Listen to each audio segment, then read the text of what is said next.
Il-kandidat nazzjonalista Ivan Bartolo ġimwiet aktar spazju minn kandidati oħrajn fuq il-medja tal-Partit Nazzjonalista sal-elezzjoni ġenerali li jmiss.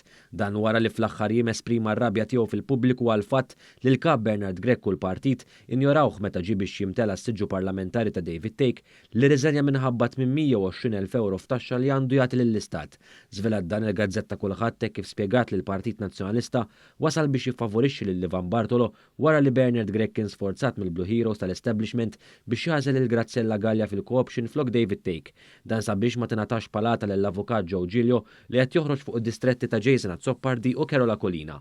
Il-kulħadd fir-rapport tagħha spjegat li l-fiduċja li Bartolo jgawdi mal-kap kienet riflessa wkoll meta dan tal-aħħar ipproponieh bħala viċi kap tiegħu fil-bidu tas-sena l-oħra.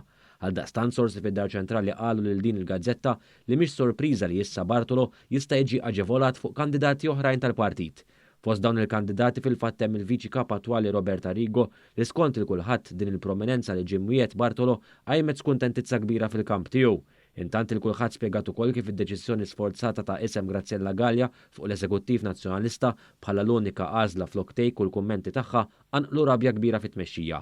Dan speċjalment wara l-attività politika tal-Partit Nazzjonalista ta' żewġ teħdut ilu fejn Grazzella Gallia ħamret mhux ftit wiċċ il-kap Bernard Grech wara li qalet hekk. Nirringrazzja lil kim naċċetta l-proposta tal-kap tal-Partit Nazzjonalista Bernard Grech. Anki jekk forsi personalment ma qabilx ma' din id-deċiżjoni. Nifhem li ma kienx deċiżjoni faċli, speċjalment jekk tkun fl-istess tellieqa. Hawn il-kulħadd komplit tiżvela mis-sorsi tagħha kif għal dan Gallia mistennija tpatti qares e kif il-magna tal-partit issa se tkun qed taħdem kontriha.